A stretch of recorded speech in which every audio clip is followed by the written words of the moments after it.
اللہ تعالیٰ کی توفیق سے آج ہم تیسرے پارے کی تلاوت سماعت فرما رہے ہیں۔ اس پارہ میں اللہ تبارک و تعالیٰ نے دو بڑے اہم مقامات ہمیں عطا فرمائے ہیں، ایک آیت الکرسی اور دوسرا سورۃ البقرہ کی آخری دو آیات۔ بہت ہی جامع، بہت ہی بہترین، مفید یہ دونوں مقامات ہیں۔ رسول اللہ صلی اللہ علیہ وسلم کا ارشاد گرامی ہے، آپ نے فرمایا جو شخص سورۃ البقرہ کی آخری دو آیات رات کے وقت تلاوت کر لیتا ہے، یہ دو آیات اس بندے کے لیے کافی ہو جاتی ہے۔ ہر ضرورت اللہ تعالیٰ سے پوری کروانے میں یہ دو آیات اس نیت سے آپ پڑھ لیں تو یہ کافی ہے۔ تو اس پارہ میں معاشرتی مسائل میں اللہ تبارک و تعالیٰ نے معاملات کو ذکر کیا ہے۔ لین دین کے جو معاملات ہیں ان کو اللہ کے رسول صلی اللہ علیہ وسلم نے بیان فرمایا ہے۔ یہ بہت اہم مسئلہ ہے کہ آپ کسی سے کوئی چیز لیتے ہیں یا دیتے ہیں، اس میں آپ شریعت کے تقاضے کو مد نظر رکھیں۔ اگر آپ شریعت کے تقاضے کو مد نظر نہیں رکھتے تو رسول اللہ صلی اللہ علیہ وسلم کا ارشاد ہے، نبی علیہ السلام نے فرمایا کہ ایسا آدمی اللہ تبارک و تعالیٰ اس کی دعا قبول نہیں کرتے جس کے نکاح کے اندر بد کردار عورت ہو، جب تک اس کو یہ طلاق نہیں دے دیتا۔ اسی طرح رسول اللہ صلی اللہ علیہ وسلم نے فرمایا کہ کسی آدمی کا مال کسی کے ذمے ہے تو وہ لین دین میں اس قدر غفلت کا شکار ہے، اس کے ساتھ لکھت پڑھت نہیں کرتا، جی تہاڈا میرا کیڑا صاحب ہے۔ نبی علیہ السلام نے فرمایا اللہ تعالیٰ اس بندے کی دعا کو قبول نہیں کرتے۔ اور تیسرا آدمی جو اپنا پیسہ خرچ کرنے میں نابالغ بچوں کو مال جو ہے وہ دے دیتا ہے اور اس میں وہ پوچھتا نہیں ہے کہ یہ پیسہ کہاں خرچ کیا ہے، یہ تین لوگوں کی اللہ تعالیٰ دعا قبول نہیں کرتے۔ تو اس لیے ہمیں لین دین کے معاملات میں بڑی احتیاط برتنی چاہیے۔ اللہ تبارک و تعالیٰ نے اس مقام پر اسی چیز کو ذکر کیا ہے۔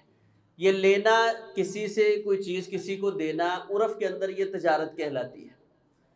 سب سے پہلی چیز آپ یہ سمجھیں کہ کسی چیز کو آپ پیسہ کے عوض میں لیتے ہیں تو دینے والے کو یہ اختیار ہے کہ وہ اپنی چیز کا جتنا مرضی بھاؤ لگا سکتا ہے، لیکن دو شرطیں اس میں ضروری ہیں۔ ایک بندہ مومن کے لیے ضرر نہ ہو اور دوسرا بندہ مومن کے لیے غرر نہ ہو۔ ضرر کہتے ہیں کہ وہ اس کے ساتھ مسلمان کو نقصان پہنچانا چاہتا ہے، اور غرر ہے کہ وہ اس کو دھوکہ دینا چاہتا ہے۔ تو اگر کسی بھی نفع کے اندر ضرر یا غرر موجود ہے تو یہ تجارت جو ہے یہ فاسد ہو جائے گی، اس کی کمائی حرام ہو جائے گی۔ مثال کے طور پر اللہ کے رسول صلی اللہ علیہ وسلم نے احتکار، مال سٹاک کرنے والے پر لعنت فرمائی ہے، اور نبی علیہ السلام نے فرمایا کہ خطا کار کے علاوہ جو ہے کوئی بندہ وہ مال کو سٹاک نہیں کرتا، گناہ گار بندے کا یہ کام ہے۔ تو اب مال سٹاک کرنے میں کیا ہوتا ہے؟ بندوں کو ضرر دیا جاتا ہے، تکلیف دی جاتی ہے۔ وہ تکلیف کیا ہے کہ اس مال کو ہم سٹاک کر کے مہنگا کر کے بیچیں گے، اس کا بھاؤ، اس کی معاشرے کے اندر قلت پیدا کی جائے۔ یہاں پر بھی یہ بات سمجھیں، بعض اوقات مال کو محفوظ کیا جاتا ہے حفاظت کے لیے کہ مشکل وقت میں یہ مال کام آئے گا، یہ احتکار نہیں ہے، یہ مال سٹاک نہیں۔ مثال کے طور پہ آلو کا سیزن ہے تو بے شمار جو ہے سستا آلو اور فروخت ہو رہا ہے، تو بندہ اس کو خرید کر سٹور میں محفوظ کر لیتا ہے اس نیت کے ساتھ کہ بھئی 3 ماہ 4 ماہ کے بعد اب اس کی بڑی ضرورت آئے گی، یہ بڑا مہنگا ہو جائے گا، ملے گا نہیں، اگر اب نہ سنبھالا تو زیادہ قلت پیدا ہو جائے گی۔ تو یہ احتکار اور سٹاک کرنا یہ منع نہیں ہے۔ یہی سٹاک سورۃ یوسف کے اندر حضرت یوسف علیہ السلام نے کیا تھا۔ انہوں نے فرمایا تھا بھی جتنا کھانا ہے کھاؤ، باقی جو گندم ہے وہ سٹوں سمیت غلوں کے اندر محفوظ کر دیں۔ کس غرض سے؟ کہ آگے قحط سالی کے جو سال آ رہے ہیں ان سالوں میں ہم اس گندم کو یوز کر لیں گے۔ تو اس طرح مال کو سٹاک کرنا یہ حرام نہیں ہے۔ قلت پیدا کرنے کے لیے مال کو سٹاک کرنا شریعت اسلامیہ نے اس کو حرام قرار دیا ہے۔ کیوں؟ کیونکہ اس کے اندر بندہ مومن کے لیے ضرر موجود ہے۔ تو ہر وہ نفع جو ضرر تکلیف کے سبب بنے یا کسی مومن کو دھوکہ دینے کا سبب بنے، شریعت اسلامیہ نے اس سے منع کیا ہے۔ جیسے نجش، جھوٹی بولی کی بیع شریعت اسلامیہ نے منع کی ہے کہ جو منشی ہے یا آڑتی ہے وہ چیز بیچتا ہے کہ یہ چیز ہے، یہ 20 30 40 50، اب کون کہہ رہا ہے کہ یہ 50 کی، کوئی پتہ نہیں ہوتا، ایسے جھوٹی بولی بولتا جا رہا ہے، ٹھیک ہے نا۔ بعض اوقات کسی بندے کو وہ دیکھ لیتے ہیں کہ یہ بندہ نیا ہے اور اس کو پھنسانے کے لیے ایسے کرتے ہیں، جی یہ وہ اپنے بندے کھڑے ہوتے ہیں، جی مجھے 150 کی دے دے، وہ کہتا ہے یار اچھا بڑی مہنگی چیز ہے، نہیں مجھے 160 کی، وہ کہتا ہے جی مجھے 170 کی دے دے، وہ 200 کی کر کے 150 والی چیز دھوکے کے ساتھ اس کو دیتے ہیں، تو یہ اس کا نفع حرام ہے۔ اس لیے جب بھی آپ نفع لیں، اللہ نے آپ کو اختیار دیا ہے، بس یہ 2 شرطیں آپ نے دیکھنی ہیں کہ کسی بندہ مومن کو میں ضرر نقصان تو نہیں دے رہا، کسی بندہ مومن کو جو ہے میں وہ غرر دھوکہ تو نہیں دے رہا۔ اگر ضرر اور غرر کے ساتھ میں نے کوئی نفع حاصل کر لیا ہے تو یہ میرے لیے درست اور جائز نہیں ہے۔ جس طرح رسول اللہ صلی اللہ علیہ وسلم نے قسم اٹھا کر سودا بیچنے سے منع کیا ہے۔ اب اس میں بندہ مومن کے لیے ضرر ہے، بھئی آپ کے سامنے کوئی اللہ کی قسم اٹھائے تو آپ اس کو کہیں گے نہیں اس میں سستا کر، آپ اس کو دیں گے۔ اب اگر آپ نہیں لیتے تو اللہ کے نام کو آپ جھٹلا رہے ہیں، اگر آپ دیتے ہیں تو زیادہ پیسے جو ہے وہ دے رہے ہیں۔ تو یہ سارے طریقے شریعت اسلامیہ نے منع کر دیے ہیں جس میں دوسرے مسلمان بھائی کے لیے ضرر ہے۔ تو ہم نے جب بھی تجارت کرنی ہے تو اس چیز کو مد نظر رکھنا ہے کہ میں اپنی تجارت میں کسی کو کوئی نقصان تو نہیں دے رہا۔ مثال کے طور پہ قسطوں کی بیع ہے، ہمارے دور میں آج کل بڑی عام ہے۔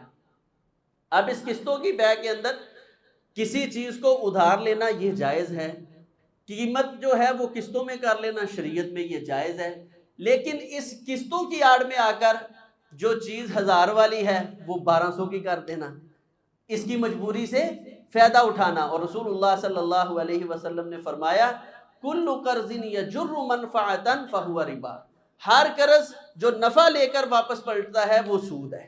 تو یہ 200 روپے زائد کس چیز کا لے رہا ہے؟ اس بندے کی مجبوری سے، بھئی میرے پاس اکٹھے پیسے نہیں ہو سکتے، میں تھوڑے تھوڑے کر کے دے سکتا ہوں، تو وہ کہتا ہے ٹھیک ہے آپ 200 زائد دیں، میں آپ کی مجبوری سے فائدہ اٹھاتا ہوں۔ یہ ضرر دے رہا ہے تجارت کے اندر، تو یہ اس کے لیے درست اور جائز نہیں ہے۔